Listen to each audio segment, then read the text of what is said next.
Começar, já piranhei o bagulho, né? Puta merda. Fala, meus amigos, estamos aqui novamente com o podcast Movement, Sociedade Metamorfoses, e vamos falar hoje sobre o tema mais recorrente nesse podcast, mais interessante, que você, personal ou profissional da saúde, precisa gostar, se interessar e buscar saber, que é o ser humano, né? Tudo que a gente fala aqui sobre educação, sobre estudo, até quando a gente pincela a parte técnica, aderência, adesão e todos os outros fatores que tem a ver com isso, é tudo para tratar melhor seres humanos e ser um ser humano mais desenvolvido como sua capacidade humana, né? Então, sobre isso que vamos tratar do podcast de hoje, que é o assunto mais importante para qualquer ser humano. Se você, ser humano, tá vendo aqui, não um macaco, isso vai te interessar. Diz aí, meu amigo Gulu. Não, prazer aqui novamente, né? Estamos aqui na nossa resenha, no nosso bate-papo e, como você falou, é isso mesmo, é o desenvolvimento humano, né? Nossas potências humanas, né? Nossas faculdades, relembrando a inteligência e a vontade. Sim, perfeito. E nós, como seres humanos, nós vamos tentar alcançar nosso potencial e tentar fazer com que vocês alcancem o potencial de vocês também. E uma das melhores formas de alcançar esse potencial é com um estudo que ele trate o ser humano em seu discurso mais básico, em seu discurso, digamos assim, menos racional, para você fazer uma viagem entre os discursos e chegar até o ponto do uso da racionalidade com essa base toda bem estruturada, que é o ensino que vem desde a Grécia Clássica. Teve várias modificações, várias formas de aplicação, só que ele perdurou, ainda tem pontualmente um lugar ou outro, mas ele perdurou ali, sendo bastante feito até o século XIX, por ali. Depois ele morreu, entraram as pedagogias modernas e nós estamos vendo esse conflito grande de linguagem e que possivelmente, de alguma forma, teve alguma influência nas grandes guerras, nos grandes conflitos e nesses problemas que se escalaram em maior potência e força aí. Então vamos falar do trívio e do quadrívio, da relação da literatura com essas bases educacionais e com os discursos que eles se paralelizam com o ensino da base da linguagem. Vai tocar aí, meu amigo? Não, pode começar aí com a... Nós temos um texto aqui que eu transcrevi de um áudio sobre a literatura e a vida humana. Então eu vou começar a lê-lo, a gente vai comentando, que para mim foi a melhor descrição que eu vi até hoje sobre a importância da literatura para o ser humano. E quando você convive com a literatura, você lê os grandes autores, eles universalizam o conhecimento dos tipos humanos e fazem com que você tenha experiências que você não teria se você não tivesse lido essas literaturas. Então essa descrição para mim foi perfeita. E nós cremos que você, como ser humano, deveria se aproximar da literatura, da grande literatura, para poder melhorar a tua capacidade de se entender e entender os outros, né? E essa literatura, é o que você falou, né, que é a primeira estação, vamos dizer assim, dessa viagem, desse percurso do conhecimento, que é uma estação, vamos dizer assim, menos racional no que eu digo, menos lógica, menos analítica, né? Que é o campo das possibilidades, né? Então, foi o que o Amoroso acabou de falar. Se a gente ficar restrito só a nossa vida, é um aspecto ínfimo sobre as possibilidades humanas. Então, né, a literatura e essa primeira estação do conhecimento, que não deixa de ser um conhecimento, é essa parte mais poética, né? A gente vai tocar nesse assunto, é a parte mais poética, mais literária mesmo, de você tratar com o possível. Tudo que é possível no mundo, né, nas relações humanas, a gente encontra na literatura. E, como eu falei, não só a nossa vida, que a nossa vida a gente fica restrita ao nosso ambiente, ao nosso lugar que a gente mora, à nossa família, e com a literatura a gente tem uma amplitude, né, enorme, e o Amoroso vai ler esse texto aí que é espetacular. Sim. E a literatura, para dar exemplos sobre o discurso poético, você pode pegar as parábolas bíblicas, você pode pegar as fábulas de Ésopo, tragédias gregas, as tragédias, teatro grego. Você vai assistir, você vai ler aquilo, você vai entender o que aconteceu Só que aquilo, ela vai trazer para você, refletidamente, um exemplo para sua própria vivência, para você entender a si, entender o seu próximo. Você talvez encaixe num tipo humano, uma pessoa que vive perto de você, você entende uma atitude que ela teve por ter lido alguma coisa de literatura e ter visto esse tipo de atitude, esse tipo humano exercer esse tipo de coisa nesse tipo de discurso. As fábulas de Êxodo, por exemplo, ele usa animais e ele fala sobre a fábula da cigarra e da formiga, que é muito comum, que a formiga, ela fez o racionamento da comida e guardou para o inverno, a cigarra só cantava, vivia na esbórnia e não racionou e morreu de frio. Então é um ensinamento que a pessoa não precisou falar assim, olha, tem que guardar comida aqui. Ela contou uma história e essa história traz um ensinamento. Sim, né? Que é a melhor forma do ser humano aprender são através desses exemplos indiretos. Quando você lê tecnicamente, você precisa, num determinado período de meses, guardar um determinado dinheiro, uma determinada quantidade de bens, para depois, quando mais à frente... Essa explicação técnica, você vai entender, é claro, mas essa coisa não vai te tocar, não vai te impactar tanto quanto uma história parabólica, né? Uma fábula. Muitas vezes você está explicando, aí daqui a pouco você fala assim, vou dar um exemplo. No exemplo, você... É nisso que você aí a pega. pessoa... entendi. Sim. É isso que a gente diz como discurso poético. Para as crianças, principalmente, é muito bom você dar esses exemplos parabólicos, essas fábulas, para ela poder entender que certas atitudes... eu não posso imitar a cigarra, eu tenho que imitar a formiguinha. A criança vai entender melhor do que você falar, não faça isso, guarde seus brinquedos. Se você falar, a formiguinha, ela guardou os brinquedos dela e ela teve sempre os brinquedos, eles não se estragaram, a criança vai aderir melhor. E a gente vai falar sobre os 4 discursos, né, que é uma teoria que foi, vamos dizer assim, desmembrada em 4 discursos, e o poético a gente não, né, é colocado como o primeiro, não por ele ser o menos importante ou ser o básico, não é isso, mas é que é um percurso, como você mesmo falou, é uma viagem. E o primeiro discurso, ele é o campo das possibilidades. Né? O segundo, que é o retórico, eu já vou adiantando, né? O segundo, que é o retórico, é o verossímil. Né? Aquele discurso que a pessoa está tentando te convencer de alguma coisa e você fala assim, pô, parece verdade. Né? Quando a gente passa do retórico, que é o verossímil, para a dialética, que aí já é a comparação de alguns discursos, de 2 ou mais discursos retóricos, né? Vamos botar, então, eu fiz uma retórica aqui sobre um assunto, o Amoroso fez retórica sobre o mesmo assunto, a retórica dele, e o Alan, se estivesse aqui, faria uma retórica do mesmo assunto, da maneira dele. Então, a gente iria comparar esses 3 discursos, né? Que aí a gente saía do poético, que é o primeiro, o retórico, que é o segundo, o poético possível, tudo que é possível, as possibilidades, o retórico, que é um verossímil, que parece... Onde o brasileiro para. Parece que é verdade, quando a pessoa está lá discursando para você, parece que é verdade. Quando você compara alguns discursos do mesmo assunto, é o provável, que aí você tira uma probabilidade. Você tenta extrair no discurso, você tenta dos 3, você fala assim, bom, desses 3 aqui eu tenho uma coisa que provavelmente é por aí. E o quarto discurso, que é o lógico analítico, que nem todos os assuntos vão chegar nele, né? Nem todos os assuntos, por exemplo, né? Vou dar um exemplo da nossa prática, dor crônica. A gente não vai chegar ainda mais na dor crônica de um aluno ou paciente em específico. Sim.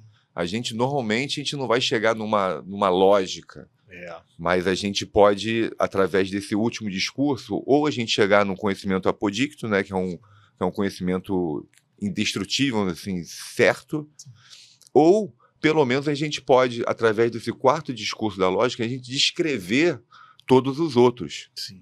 Então, quando a gente passou do poético, né, que é uma possibilidade, avançamos para uma verossimilhança, parece ser verdade, avançamos para o provável, provavelmente é isso, se a gente não chegar no quarto com uma certeza absoluta, né, uma certeza absoluta, a gente vai chegar pelo menos com uma boa descrição do que aconteceu. A gente vai poder explicar todos esses caminhos.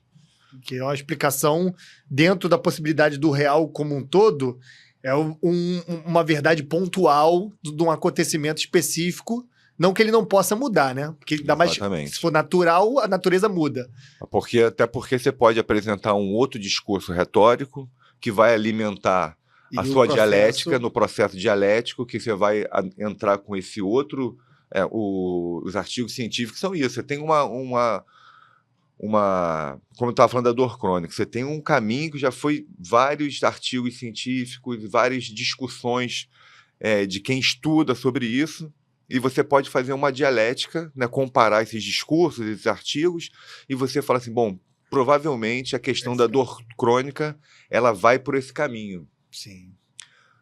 Surgiu um novo discurso, um novo olhar, um novo foco fenomênico, então você pode incluir nessa dialética e colocar, não, agora provavelmente está indo por aqui, mudou um pouquinho. Isso tá aqui indo me por parecia ser a verdade Exatamente. contingente, porém entrou isso aqui parece... Então, na verdade, são os 4 discursos que eles se articulam, Sim. sem uma hierarquia de importância. Né? E o importante é você saber aonde que você está, em qual degrau que você está, né? Porque isso que é importante. Você, por exemplo, você está com o seu aluno lá, aí você é um cara que você estudou sobre o assunto, vocês estão falando sobre um assunto técnico. Tudo que o aluno falar para você, ele vai estar falando do modo poético, porque ele não se aprofundou.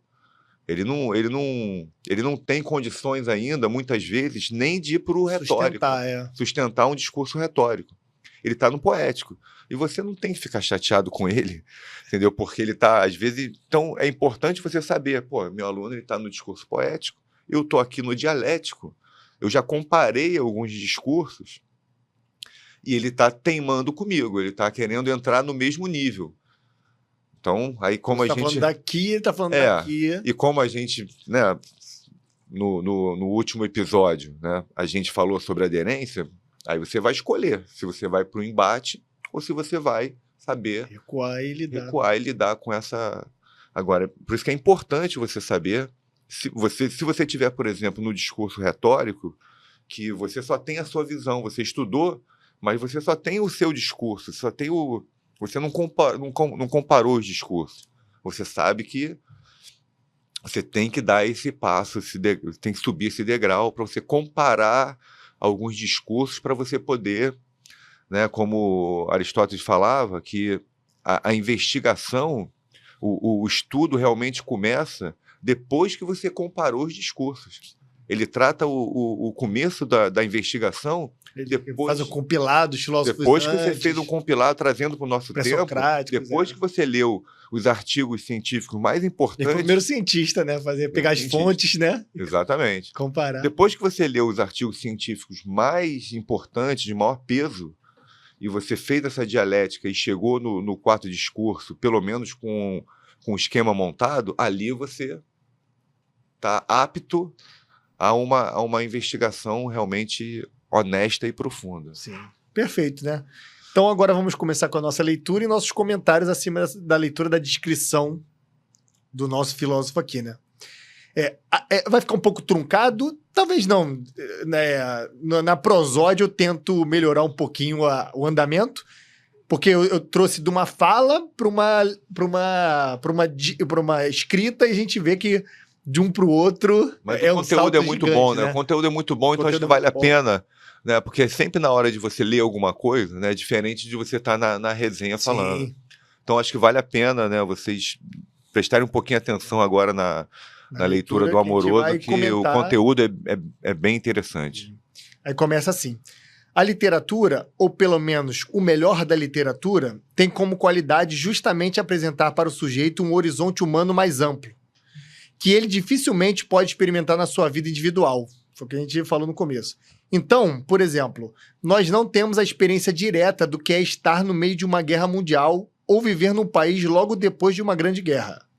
Não sabemos o que é isso existencialmente, mas, claro, eu posso me informar sobre essa situação com números e estatísticas acerca da situação daquele país durante o conflito. Que aí seria a galera que vai buscar em artigo as explicações, né? O cara vai querer ler a estatística, os números sobre o acontecimento, mas não vai entender o que as pessoas passaram. Depois dele, lendo a história daquele país de uma forma... durante o conflito. Depois dele também, lendo a história daquele país de uma forma macroscópica. Da mesma forma, para qualquer situação que afete toda a população de um lugar. Mas isso, ainda assim, não é experiência humana direta, se você não sabe o que isso significou concretamente para os indivíduos humanos que estavam lá. Como você faria? Entrevistaria cada um deles, 200, 300, 400, 1.000, 5.000 pessoas, para saber o que era viver naquele local, durante aquele acontecimento. Ou então, você vai entrevistar 1.000, 2.000 pacientes de doenças terminais para saber o que é aquilo. Mesmo isso, além de demandar muito tempo, pode não te dar muita informação sobre o que é aquilo. Por quê? Porque talvez elas, as próprias pessoas que você entrevista, podem não ser hábeis em expressar a sua experiência individual, que é o que a gente estava conversando anteriormente. A grande função, a principal, talvez a maior função da literatura de primeira ordem, é justamente transmitir experiências humanas que são difíceis de se reproduzir e que, no entanto, podem transmitir experiências cujo entendimento é crucial para uma melhora da sua própria vida, ou, às vezes, na vida da sua esposa, seu irmão, do seu pai ou filho. Se você quiser entrar, tu beleza. Dá um toque. Às vezes, pode até ser uma experiência que, para você mesmo, não é crucial de compreender, mas compreendendo-a, você entende algo sobre o seu vizinho, ou seu filho, ou a sua esposa, que você jamais imaginaria.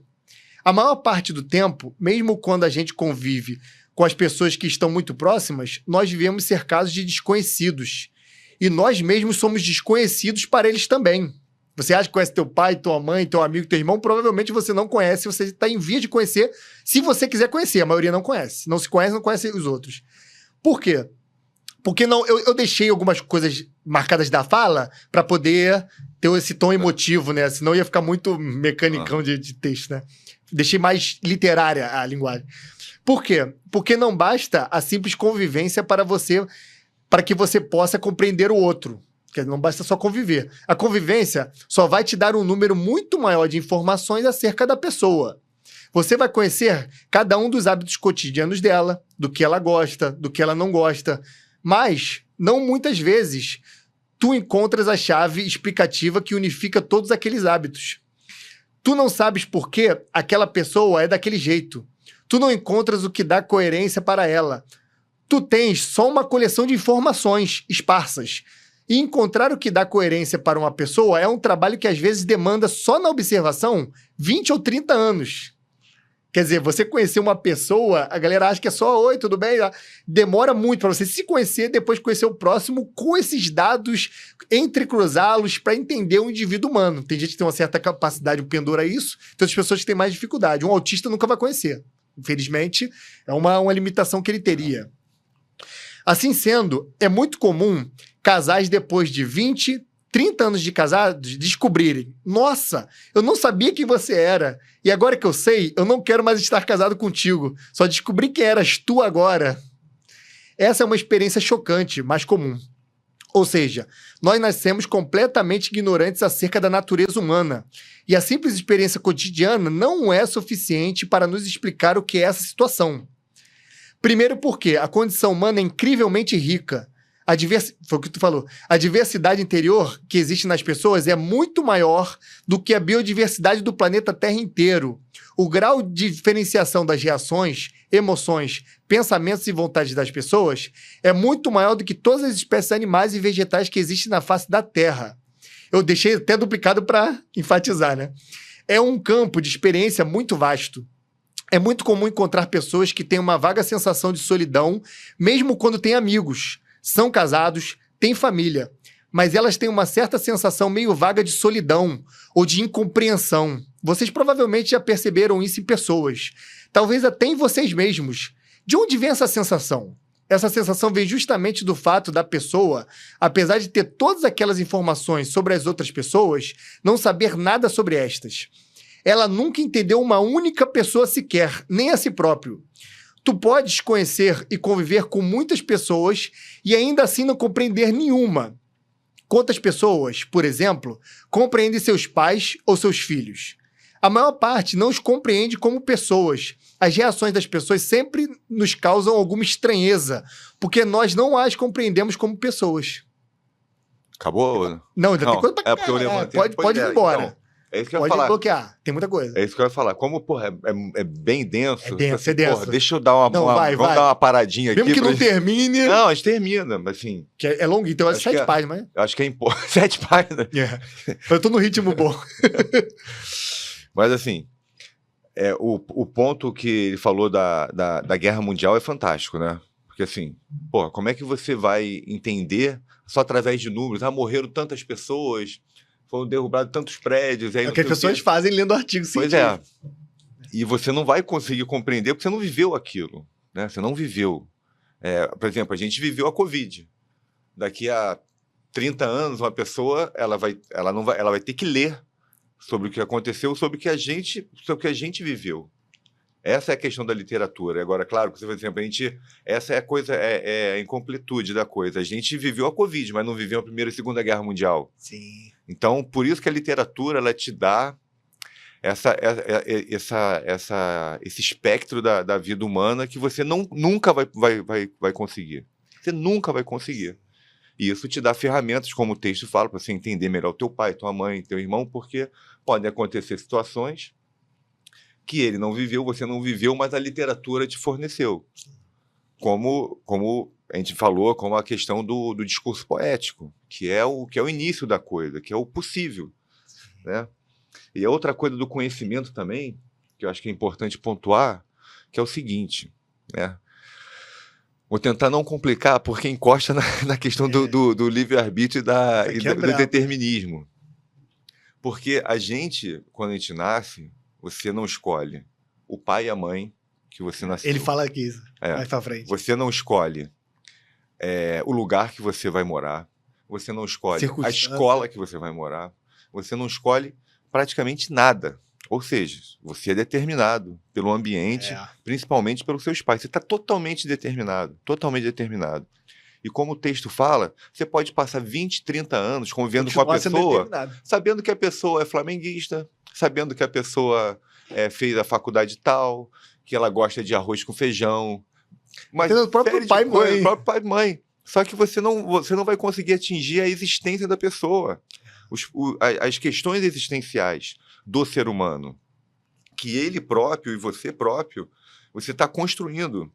É o que eu falo, você só pode falar com a autoridade da primeira pessoa do singular, o eu, quando você atinge uma maturidade e uma educação mesmo, posso dizer assim. Sim, educação. Que aí você fala assim, não, agora sou eu. Eu estou, que aí já passa do determinismo para uma certa liberdade que você vai conquistando através de conhecimentos existenciais, e a literatura ela te ajuda porque ela está falando da vida de outras pessoas que se encaixam na sua, no que você viveu. Então aí você começa a falar o eu. Sim. Entendeu? E o eu normalmente o eu não aparece. Vou botar assim. É difícil falar um número, Não cada um para ninguém automaticamente. Ela não aparece aos 15 anos. Ela não aparece, normalmente não aparece aos 20. Ele fala normalmente é depois dos 30 e com muita sorte. Ele fala aqui. Exatamente, entendeu? Não aparece aos 20, porque aos 20 você ainda está ali muito preso em tudo aquilo que você foi determinado. Aos poucos é que não vai acontecer para todo mundo, porque isso requer esforço, requer leitura, reflexão, né? Meditação, não nos moldes orientais para você não pensar em nada, não, muito pelo contrário, né? Meditação no sentido de você meditar e refletir sobre a sua própria vida, para depois você entender a vida do outro, que é a questão que você falou do casamento, porque, se você não fala nem na primeira pessoa de você não tem da tua mulher, do teu marido. Você não tem base para falar do eu, você não consegue falar o eu direito. Como é que você vai falar do você? Sim. Do tu, né? Da segunda pessoa. Roma, o adolescente era até 30 anos. Até 30 era moleque, era adolescens, né? Pô, esse é um adolescente. Com 30 anos ele passava a ser o vir, né? O homem, o varão romano. Faz todo sentido, porque é mais ou menos, é claro que essa idade varia, mas é mais ou menos, depois que você... Todos eles falam por volta de 30, sabedoria antiga. Já tá... 30, e eu senti isso comigo mesmo. Parece que deu uma... Só que eu vim estudando para me preparar para isso. É claro que ainda tem muito a percorrer. Mas com 30 a coisa começa a unir. A gente pode até ir para a neurociência do córtex pré-frontal, né? Do amadurecimento, formado, né? Que vai, acho que são 28 anos, né? Sim, tem medo de se formar já com 28 anos. Paris, 24, toda 28. a questão do gerenciamento de risco, porra. Ainda mais no homem, né? Parece que é mais tarde, né? É retardado até mais velho. Vamos pôr esse texto da incêndio para muito. O Alan vai se coçar. Vamos continuar. Uma das grandezas da literatura é justamente isso. As grandes obras da literatura sempre nos dão as chaves explicativas de 1, 2 ou 3 tipos humanos. É muito raro uma obra que vai te dar a chave explicativa de 3 tipos humanos, mas de 1 ou 2, todas as grandes obras darão. É como se elas te dessem um tipo de lente com a qual você pode ver um tipo de pessoa e entender o que está acontecendo lá dentro. Veja bem, o que está acontecendo com a pessoa está acontecendo dentro dela, com as emoções dela, com o sentimento dela, com as vontades dela, com o pensamento dela, o motivo dela, para dar ênfase, né? É um recurso literário. Só para não falar, pô, o cara sabe escrever, só estou explicando. Então, está tudo acontecendo lá dentro. Tu só sabes disso porque ela te fala. Tu só recebes indicações esparsas e imprecisas porque a maior parte das pessoas não consegue expressar o que ela mesma é, não de maneira completa. Justamente, as grandes obras de literatura vão, em primeiro lugar, te dar chaves explicativas de diversos tipos humanos, que vão te permitir ver determinados tipos humanos de dentro e não de fora. Eu repeti só para martelar. Vocês, antes de verem as decisões que a pessoa toma, os sentimentos que ela tem ou as coisas em que ela crê, você vai ver o porquê ela toma essas decisões, o porquê tem esses sentimentos, o porquê crê nessas coisas e não em outras. Isso quer dizer que literatura vai, primeiro, te dar um senso de profundidade para perceber as pessoas, perceber a existência, a experiência cotidiana delas. É como um sujeito que tem um olho só. Dependendo da experiência cotidiana, para entender uma pessoa, representa esse olho. Vocês já perceberam que com o olho não se consegue avaliar distâncias? A visão binocular é o que permite a avaliação de distâncias. Não obstante, depender só da experiência cotidiana para entender uma pessoa é a mesma coisa. Tu ficas com a visão chapada. Tu não tens ideia do que está afetando profundamente, ou superficialmente até. E o outro olho é justamente o olho da literatura, em que a experiência humana está condensada e expressa. Primeiro, por pessoas que eram excepcionais, que é a capacidade do cara conseguir condensar, exímias na arte de expressar. Segundo, por pessoas que passaram por experiências pelas quais talvez você nunca passe. Deixa eu só porque a parada é densa. Pô, Esse muito negócio gostoso. do olho, o que ele tá querendo dizer? Que analogia no do olho? caralho. Né? O negócio do olho, o que ele tá querendo dizer? Que a nossa visão só tem essa perfeição por causa dos 2 olhos. Aí ele tá fazendo essa analogia, falando assim, se você não se aprofunda em outra, fica só na sua vida, é como se você olhasse com um olho só. O olho do cotidiano, da experiência. Então, justamente, ele fala que a literatura é o outro olho. E que é mesmo. Que é mesmo, realmente. E aí, com esses 2 olhos, é que você vai poder alcançar a existência humana. Senão, é o que eu estava falando antes. Com um olho só, você vai conhecer a pessoa, o time que ela torce, a comida que ela gosta, enfim, a coisa chapada.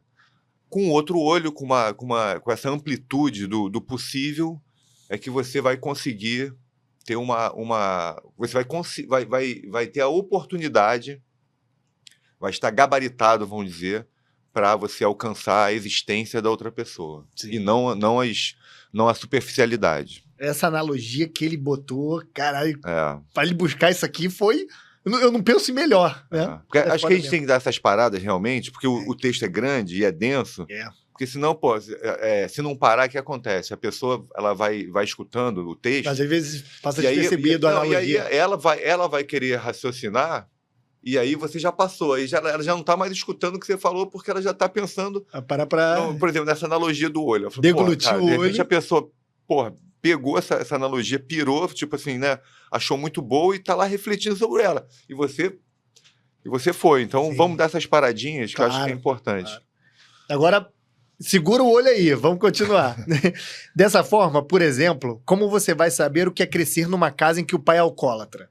Como você vai entender isso? Pelo relato do indivíduo, porém, ainda que ele te conte tudo o que aconteceu lá, você ainda assim não entenderia completamente.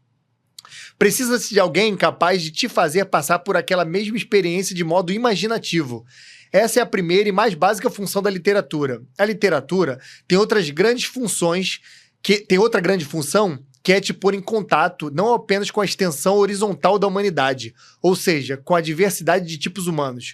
Tem uma história do Francisco Corsin, esse negócio que você falou do pai alcoólatra, que acho que isso aí realmente é muito importante, é o que a gente está falando de você. Você nunca teve um pai alcoólatra, como é que você vai saber o que é? saber? Ele conta, achei interessante esse relato dele, que o pai dele, quando o pai dele faleceu, ficou doente, ele se pegou maduro na situação. O pai dele enfrentou um câncer, se eu não me engano, e aí ele falou assim, porra, como é que eu estou lidando com isso dessa maneira?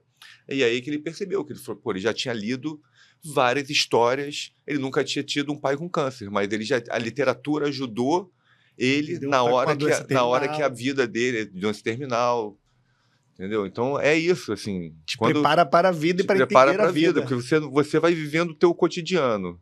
Acontece alguma coisa diferente, você está totalmente despreparado. Sim. Você está despreparado para conhecer aquela pessoa e para a sua própria situação de vida. Sim, perfeito. Saber o que é o moribundo, né? Que é complicada. Deixa eu dar uma voltadinha aqui para pegar o fio da meada. Horizonte da humanidade. Ou seja, com a diversidade de tipos humanos, como também de te pôr em contato com a humanidade enquanto sucessão histórica, enquanto sucessão temporal. A experiência de como o passado te afeta é muito pequena diretamente. Você sabe as coisas que seus pais fizeram e como elas te afetaram, ou as que seus avós fizeram e afetaram a estes.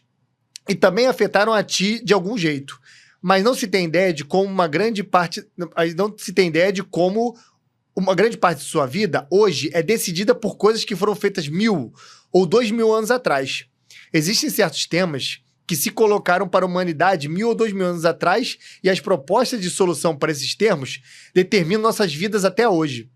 Relacionado a isso, por exemplo, às vezes as discussões e as decisões políticas, todas as discussões e decisões e ações políticas feitas hoje no Ocidente têm no mínimo uma história de 3000 anos. Pode retraçar as decisões, ações e posições políticas dos tempos odiernos, no mínimo até a Bíblia. Como então, um pensamento se origina 3000 anos atrás e vai mudando até ele chegar numa decisão que um político toma no Brasil atualmente e afeta a nossa vida. Essa é outra coisa que a literatura vai te dar. Ela vai te mostrar o processo de transformação das ideias em situação.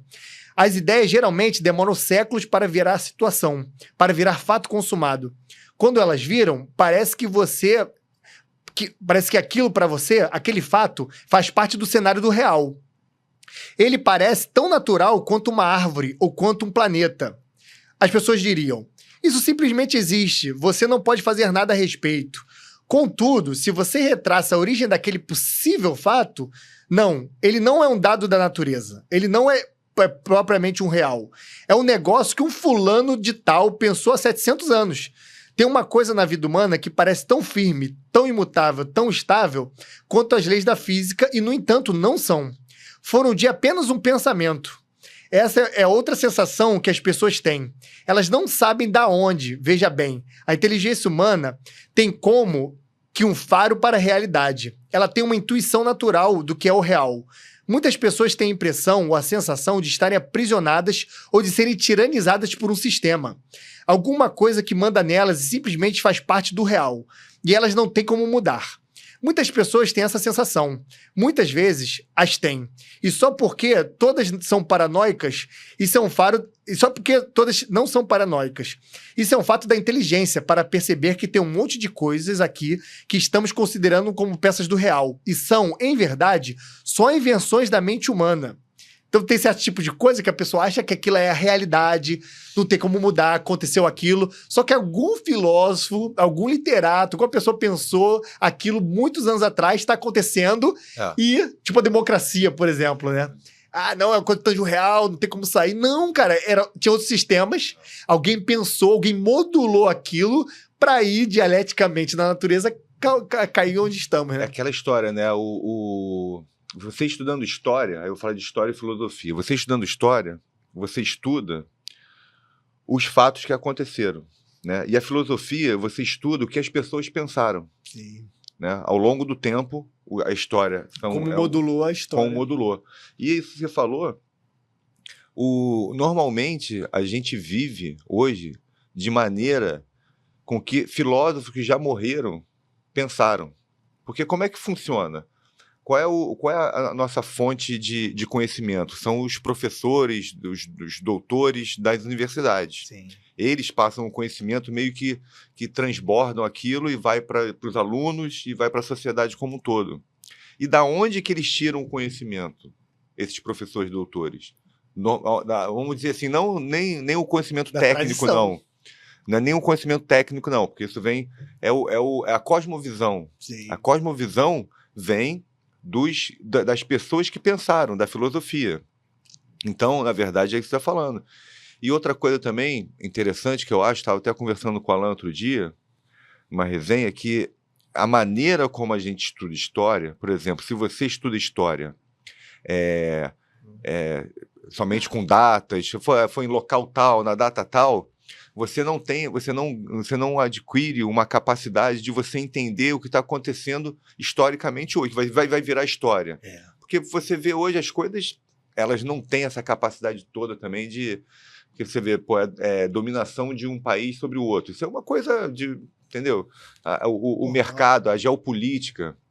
Então, se você não se aprofunda, e a literatura também ajuda a fazer isso, se você tem um bom arcabouço literário histórico, você consegue, no momento da sua vida, entender melhor o que está acontecendo. Sim. E não só entender quando a coisa já aconteceu. Porque senão é assim, o que adianta a gente estudar a história do que aconteceu se a gente não está entendendo o que está acontecendo agora? Do macro e do Porque as coisas estão acontecendo. Como aconteceu há anos, há séculos atrás, e aí virou história. E o que a gente está vivendo hoje vai virar história.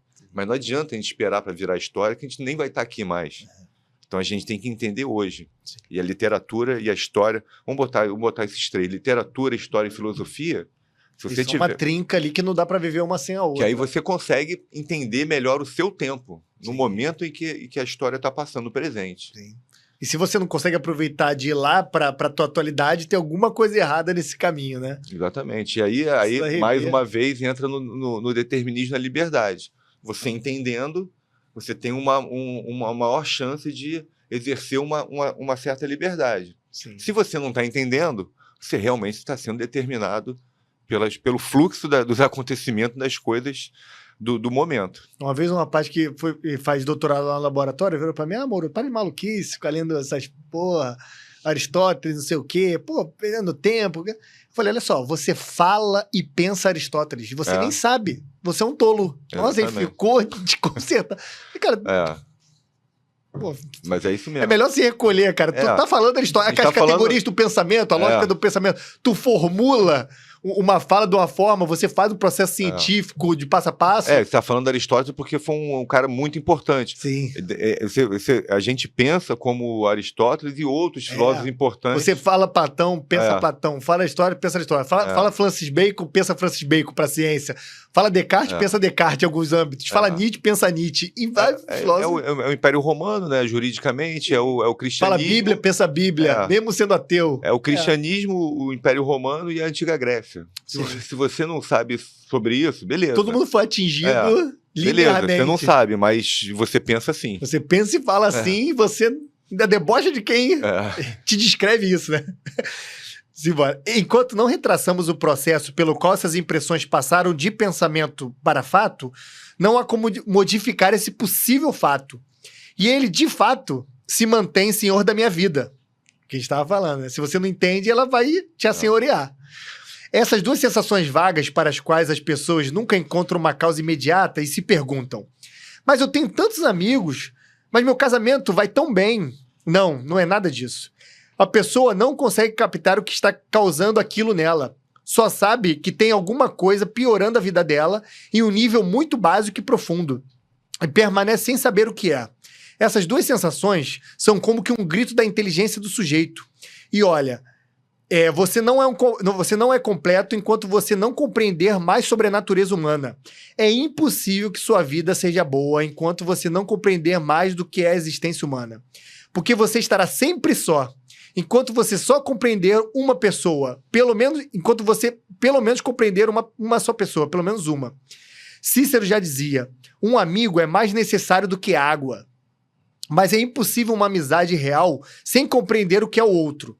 Existe muito claramente a simpatia natural. Nós simpatizamos com algumas pessoas e não simpatizamos com outras. Só fazer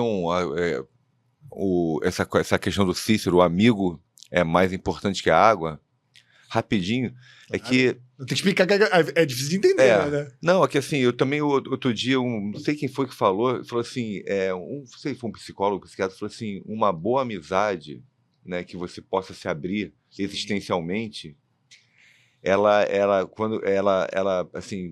diminui drasticamente a tua chance de precisar de uma terapia. Porque realmente aquilo, se você... O psicólogo vira um teu amigo. Porque claro que não tô aqui falando que a amizade ela substitui. Tô falando isso. Eu tô falando que quando você consegue se abrir existencialmente, é aquilo que a gente estava falando. Não adianta você ir conversar com um amigo e falar do Flamengo. Faz parte, falar do Flamengo, falar da cerveja, falar disso faz parte. Atitude, tem que ficar a vida inteira só nessa. Agora, quando você tem uma pessoa que você consegue existencialmente ali se abrir e vice-versa, aquilo já te dá uma ajeitada na casa, vamos dizer assim.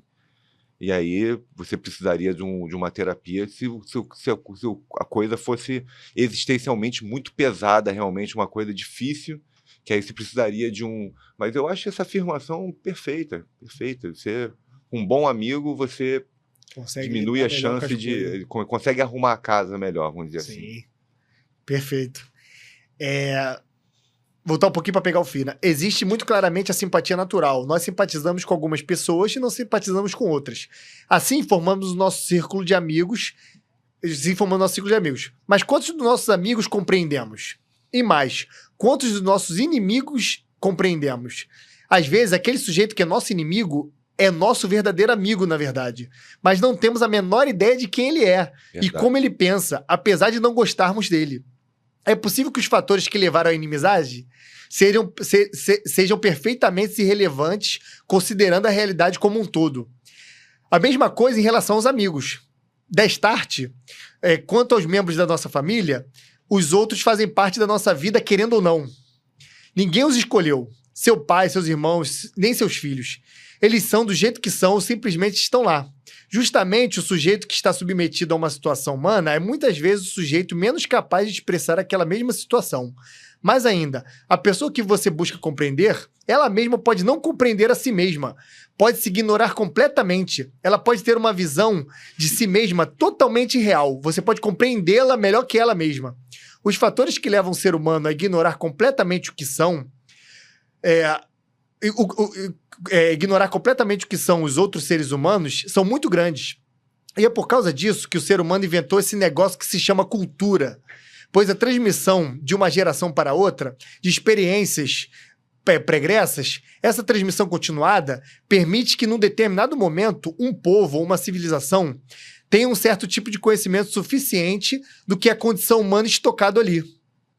Nossa, quer falar? Não, só assim, você tá na metade, como é que tá o negócio? Eu tô até com medo de voltar e perder o fio. Mas eu acho que eu já passei da metade. Já passou da metade. Ele já tá pegando assim, a coisa da cultura. A gente tem 20 minutos. 20 minutos. Deixa marcado aí, o que você acha da gente fazer uma resenha? Um preâmbulo. Um preâmbulo e a gente... Qualquer coisa a gente volta. Porque você pode deixar, de repente, esse texto pode ficar marcado, pode ficar na descrição. Quando ele começa a civilização... Então, eu vou fechar só a civilização aqui. Tá. Ele para de falar da civilização, aí eu pauso aqui. Beleza. Aí ele fala, nossa civilização tem alguns milhares de anos. A civilização ocidental tem alguns milhares de anos. Nesse tempo, eu digo que se produziram obras que transmitem mais do que o suficiente sobre a vida humana, sobre a condição humana, sobre os tipos humanos para que qualquer pessoa possa compreender a sua própria vida e a vida dos que o cercam. Qualquer um. Na verdade, produziu muito mais que isso. Então, a própria cultura ocidental, nos seus 2-3 mil anos de história, tem matéria suficiente para 2 ou 3 vidas. Tu não consegues, numa vida só, assimilar tudo aquilo. Às vezes, em um momento, por acidente, em uma obra de literatura, você descobre alguma informação crucial sobre as pessoas que estão próximas de você. Às vezes, sobre você mesmo. Não tem pessoa mais próxima a ti que ti mesmo. No entanto, pode ser que a pessoa reaja assim ao encontrar. Caramba, eu sou assim. E isto é o que eu sou. Eu não sabia. Já está chegando um parágrafo. É claro, é evidente que nem toda a produção literária nos últimos séculos ou milênios chegou a esse patamar. Muito dela, claro, a imensa maioria, na verdade, é perfeitamente relevante e tem um prazo de validade de 1 ou 2 semanas. Não vale a pena ler isso. Ao longo do tempo, conseguimos acumular algumas centenas de obras que, não é brincadeira, todos os seres humanos deveriam ler. Pelo menos todos os seres humanos que vivem sob a civilização ocidental. Essas obras vão dar para eles os meios de viver uma vida plenamente humana. Agora parando no parágrafo. Eu acho esse último ponto aí, então, eu acho legal falar o seguinte, né, que eu acho que é uma espécie de um equilíbrio, de um bom senso, porque se você não lê nada, você vai ficar restrito, vai ficar com um olho só. Né? Vai ficar restrito ao cotidiano, a experiência imediata. Agora, a experiência humana, a existência humana ela é tão ampla que se você também achar que você tem que ler tudo, você vai deixar de viver a tua vida cotidiana. Então, eu acho que a grande coisa, que estamos falando de literatura, da importância, é você falar assim, leia literatura, claro, mas viva, né? Tem que viver também, você tem que ir lá, tem que ir no pagode, estou dando exemplo, né? Tem que ir lá no pagode. Ou trabalhar. Vai no Maracanã. Essas coisas triviais são muito importantes também, porque são a sua vida. Não você fica vivendo a vida dos outros também. O que adianta você entender o que as pessoas na Primeira Guerra Mundial passaram se você também não entende a sua? Então, acho que é importante esse bom senso, esse equilíbrio. Leia literatura, né? Tenha essa amplitude de conhecimento, mas não deixa de viver, porque a gente vê que tem alguns intelectuais, assim, a gente vê até na própria literatura mesmo, que o cara é fechadão para a vida dele. O cara é trancado dentro de um escritório da biblioteca dele, lendo. Aí a mulher quer chamar ele para não sei aonde, não vou, não tenho paciência, porque ele está num grau de intelectualidade que ele também meio que abstraiu demais, entendeu? Foi tipo... Foi para um... É igual o Nietzsche, né? Fica maluco na vida. Exatamente. Eu, pelo menos, tento fazer isso para minha vida. Assim, adoro ler, adoro me intelectualizar. Porém, cara, não abro mão da minha vida familiar, de meus amigos, das minhas trivialidades, treino, enfim... E a nossa sorte é que a nossa profissão nos obriga a conviver com um plantel de pessoas diferentes. Exatamente. Isso muito bom. A gente não precisa se esforçar para isso. Vem até a gente. A gente estava falando isso no episódio anterior, né? Com o Charles, a gente estava falando isso, que a gente está com um aluno que é um cara fechadão, intelectual. Aí o outro é um cara esporrento, comunicativo e mais raso. E aí você tá ali, ó. A gente vê os tipos humanos na academia, que tem tudo quanto é tipo humano. E aí, às vezes, o seu aluno tá passando por um problema X. Tem um pai alcoólatra, como eu digo assim, o pai alcoólatra. E ele começa a contar como é que é a relação dele. Você leu, bate na experiência. Você bate na experiência que não é sua também, porque às vezes ele pode até não ter lido. Ele pode te apresentar uma experiência de vida ali que você não leu. E aí o cara tá falando ali a vida dele, porque ele só não escreveu um livro, mas ele tá... Porque tem essa diferença, né, assim, que na verdade é a mesma coisa. Qual é a diferença de uma pessoa contar o relato da vida dele e você ler uma autobiografia? É a mesma coisa. Exatamente. Uma tá escrita e a outra tá narrada. Eu tava falando até com o Alan uma vez, lá no laboratório, os caras acham que eu sou mó nerdola desde novo, sempre fui trancado dentro de casa, só estudo. O Amoroso jogou bolinha de gude no carpete. Isso é muito bom falar até ventilador. Aqui, né? Porque assim, nem eu, nem você, nem o Alan. Né? Os meus amigos, quando eles assistem os cortes do podcast, eles me sacaneiam muito, cara. Eles me sacaneiam muito, porque eu falo assim, cara, assim, eu gostava de jogar bola, de cerveja, de night. Continuo gostando dos dois, mas assim, eu consegui um caminho, né? Não tô, porque tu não vai ficar naquela vida rasteira, rasa. Aí eu consegui ir migrando. Falei, cara, eu tenho que me intelectualizar, eu tenho que estudar, eu tenho que... Né, já vivi um bocado. Formei família, então, mas assim... longe de ser nerd, assim, de ser... Não que seja pejorativo, acho que quem é, vamos dizer assim, nerd desde cedo, tá ótimo, é a característica do cara. Mas normalmente ele se afunila, né? Não foi a minha. Sim. Não foi a minha. Normalmente, se o cara, pô, foi nascido e criado, um pai e mãe, um ambiente intelectual, ele vai ficar trancado, protegido pelo pai e mãe, só lendo, ele vai se afunilar de tal forma que ele não vai conseguir lidar com os problemas, porque ele não viveu na rua, não conheceu as pessoas.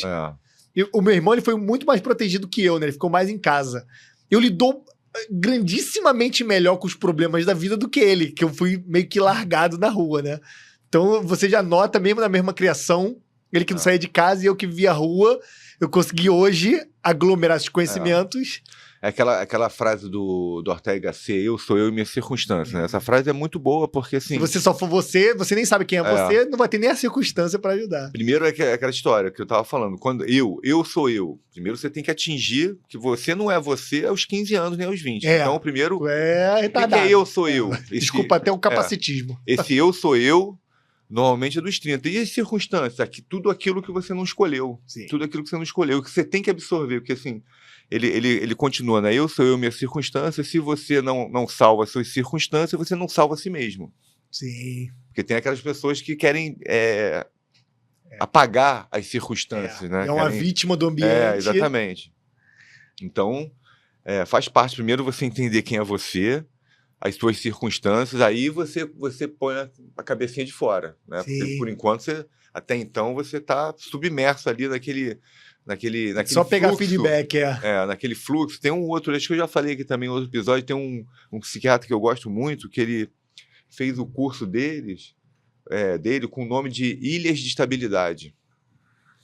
Por quê? Se você está nesse fluxo da vida, que você não escolhe nada desde o início... Você está balançando na maré. Você está balançando a maré. Então você tem que procurar, por exemplo, a minha ilha foi...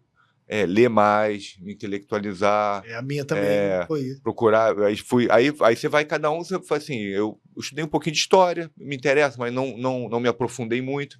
Me aprofundei mais em filosofia, gosto de psicologia. Então, essas foram minhas ilhas que eu fui, ilhas de estabilidade. Eu falei, pô, aqui tô começando a botar o pé numa coisa mais... Um ambiente familiar, família. Uma coisa mais estável. Você pode pisar e saber. Não, pô, vem uma onda daqui...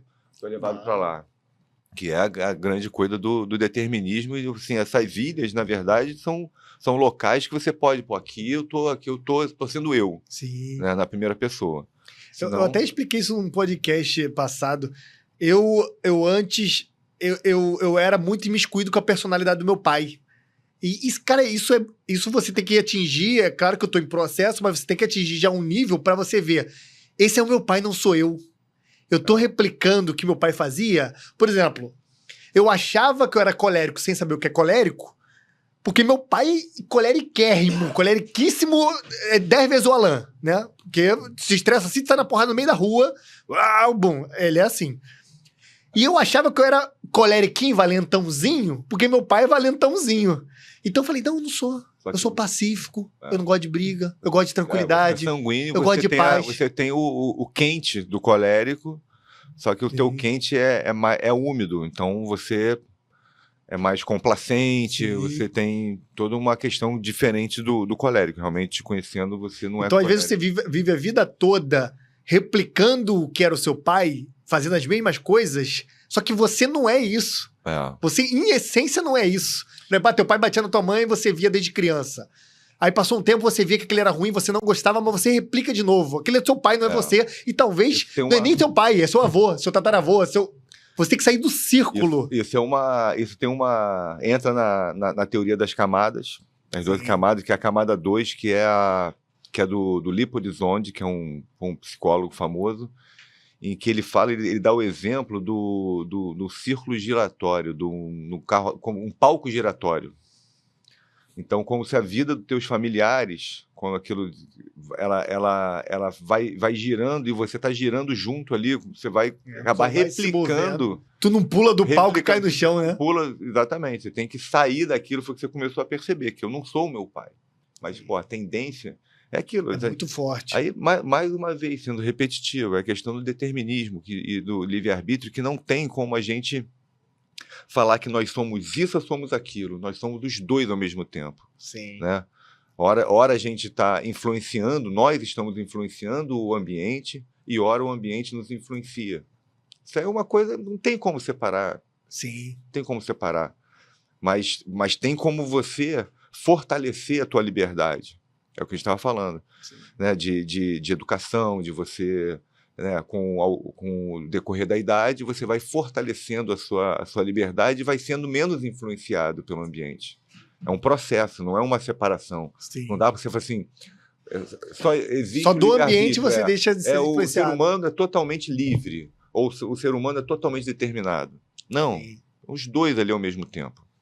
O problema é que, normalmente, o pessoal que é a favor do determinismo não aceita a liberdade, né? E eu acho que quem acredita no livre-arbítrio, ele não tira o determinismo de jogada. Esse, para mim, a minha posição é essa. Assim. Sim. E uma coisa que, apesar de fazer uma certa verossimilhança, não é literalmente real, é o que às vezes os psicólogos falam. Você replica ou você repele o jeito Sim. dos seus familiares. Sim. Só que é o seguinte, replicar a gente vê, mas repelir não é só... Repelir dá uma ideia de ir pro oposto, de se afastar e ser outra pessoa. Não. Você não é que você repele, É que você se torna si. Você enxerga, né? Você enxerga se afasta que aquilo se não é tornando seu. si, Aquilo não é seu. Não é que você repele, por exemplo, o teu pai é muito regrado. Pode até acontecer. Mas que aí você também não se conhece. Se você trocar a seta... Mas é uma questão que você fala assim, não, isso aqui não é meu. Eu estava replicando e agora não quero, não vou... aceito, compreendo o meu pai, vamos dar o exemplo do pai, compreendo o meu pai, porém...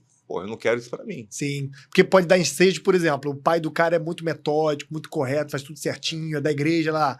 O filho vira um rebeldão. Ah, não, eu não aceitei, eu repeli. Não, você não repeliu. Você quis ser rebeldinho por alguma influência ou outra e você é um Zé Ruela. Não é você ser rebeldinho. Talvez teu pai nem seja esse metódico. Mas esse rebeldinho que repeliu e foi pra certa oposta não é você. Talvez você seja um meio termo, não tão metódico quanto teu pai, não tão rebelde quanto tu és agora, né? Agora vamos lá, Amoroso. Vamos fazer aqui Vamos amarrar? Vamos amarrar? Porque é o seguinte, a gente está falando para profissional de saúde. Personal, fisioterapeuta. Então vamos lá. Por exemplo... Se você não pegou o analógico, agora a gente vai explicar logicamente. Vamos lá. Literatura, né? Essa questão das possibilidades, da amplitude das possibilidades, para você não viver a sua vida só. Sim. Isso é um ferramental para você atender melhor. É uma das ferramentas, grande ferramenta. Para você criar uma adesão, para quando que a gente estava falando, mais uma vez, encosta no episódio do Charles, que a gente estava falando de aderência, a hora que você precisar da escuta, a gente falou de escutar o teu aluno, de saber escutar, né, que o Charles falou muito bem, de você saber escutar, mais do que você sair falando, escuta. Quando você escutar o teu aluno, você, com essa ferramenta, essa tua amplitude, de conhecimento da existência humana, você vai conseguir atingir o teu aluno, você vai conseguir entendê-lo, né? A gente estava falando, primeiro você tem que tentar se entender. Tentar se entender. A hora que você conseguir entender o teu aluno, você já dá um passo enorme. Sim. Entendi o meu aluno, entendi, eu captei a existência dele, né, da pessoa, que é um aspecto imaterial. Sim. Quando você fala assim, captei a existência do meu aluno, você não está falando que você captou o deltoide dele, o formato do deltoide, né? Você captou a existência dele. Já é uma parte importantíssima. O que a gente tocou nos 4 discursos, você sabe tudo que você está conversando com ele, que ele está falando, você consegue saber se ele está no discurso poético, se ele está... Aquilo que ele está falando foi alguma coisa que ele escutou, que ele não... Você sabe se ele está no discurso retórico, que ele está tentando... te convencer de alguma coisa que ele já tem um conhecimento prévio. Se ele tiver... Aí, quando a dialética, ela tem que ter 2 pessoas, né? Sim. 2 ou mais. 2 ou mais. Então, se você sabe também se ela falou alguma coisa retórica, você propôs uma dialética, né? Não falando assim, vamos fazer uma dialética, mas, enfim, você propôs um discurso diferente. Se ela não alcançou... Se ela voltou para a retórica, você já sabe assim, essa pessoa não tem capacidade dialética. Então eu tenho que continuar na retórica com ela, tem que recuar, que é meu aluno, e eu tenho que recuar, tenho que saber escutar a retórica dela, que ela não está indo na dialética. Então, a gente ela fala de agir mais na emoção, né? Exatamente, num convencimento. E aí estamos amarrando aqui para o que é literatura, o que os 4 discursos podem trazer de Ajudar. ferramenta no atendimento prático ali, na coisa prática mesmo, né? E aí eu tinha falado com você, né, da questão do que o Amoroso, ele está estudando Trivium, né, Amoroso? Sim. Talvez eu acabe a gramática em janeiro, se tudo E a der gente certo. e também é uma ferramenta importante, né? O Trivium, ele bate muito com essa questão dos 4 discursos, tem muito a ver, Sim. porque e aí eu te falei, né, que É um tinha método pedagógico que segue o método Exatamente. linguístico e de aprendizado natural humano. Aquela Exatamente. experiência. E aí o Trivium é justamente isso que a gente está falando, né? E tem o Quadrivium, que é depois, que aí você já é mais o teu... As artes técnicas. Os aspectos com a natureza, com o mundo, É. né? Vamos dizer assim, o Trivium, o 4 discurso, é o teu discurso, é o teu aprendizado com você mesmo, Sim. Com a e linguagem. com o próximo, com a existência humana. Então, assim, como a gente fala assim, Trivium e Quadrivium, fica um negócio assim, pô, às vezes a pessoa nem ouviu falar, e muito menos entende o que é, né? Então, são 3 vias e 4 vias. O nome então, quer dizer assim, isso. vamos lá, Moroso. Por exemplo, gramática, né? A gramática. Botar assim, tentar conceituar em poucas palavras. Dar aquela...